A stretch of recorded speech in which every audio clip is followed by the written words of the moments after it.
اعوذ باللہ من الشیطان الرجیم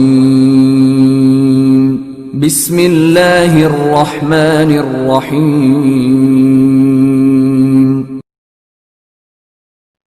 وَمَنْ أَظْلَمُ مِمَّنْ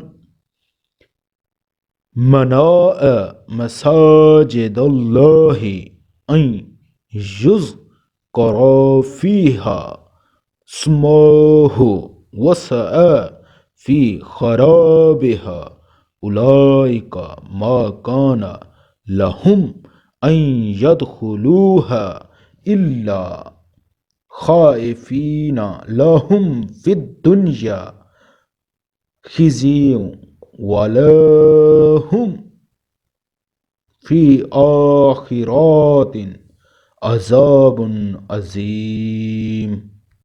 اور اس شخص سے بڑا ظالم کون ہوگا جو اللہ کے مسجدوں پر اس بات کی بندش لگا دے کہ ان میں اللہ کا نام لیا جائے اور ان کو ویران کرنے کی کوشش کرے۔ ایسے لوگوں کو یہ حق نہیں پہنچتا کہ وہ ان مسجدوں میں داخل ہوں، مگر ڈرتے ہوئے ایسے لوگوں کے لیے دنیا میں رسوائی ہے اور انہیں کو آخرت میں زبردست عذاب ہوگا۔ تفسیر۔ اوپر یہود و نصارے اور مشرکین عرب تینوں گروپوں کا ذکر آیا ہے۔ یہ تینوں گروہ کسی نہ کسی زمانے میں اور کسی نہ کسی شکل میں اللہ تعالیٰ کی عبادت گاہوں کی بے حرمتی کے مرتب ہوئے ہیں۔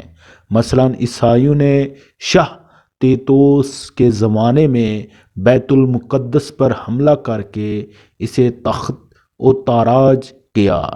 ابرہہ نے جو عیسائی ہونے کا مدعی تھا بیت اللہ پر حملہ کر کے اسے ویران کرنے کی کوشش کی۔ مشرکین مکہ مسلمانوں کو مسجد الحرام میں نماز پڑھنے سے روکتے رہے اور یہودیوں نے بیت اللہ کے تقدس سے انکار کر کے عملاً لوگوں کو اس کے طرف رخ کرنے سے روکا۔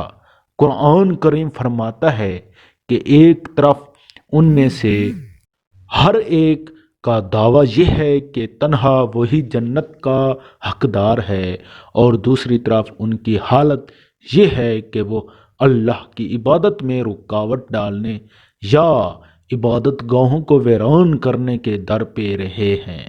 اسی آیت کا اگلا جملہ ذرا ذو معنی ہے۔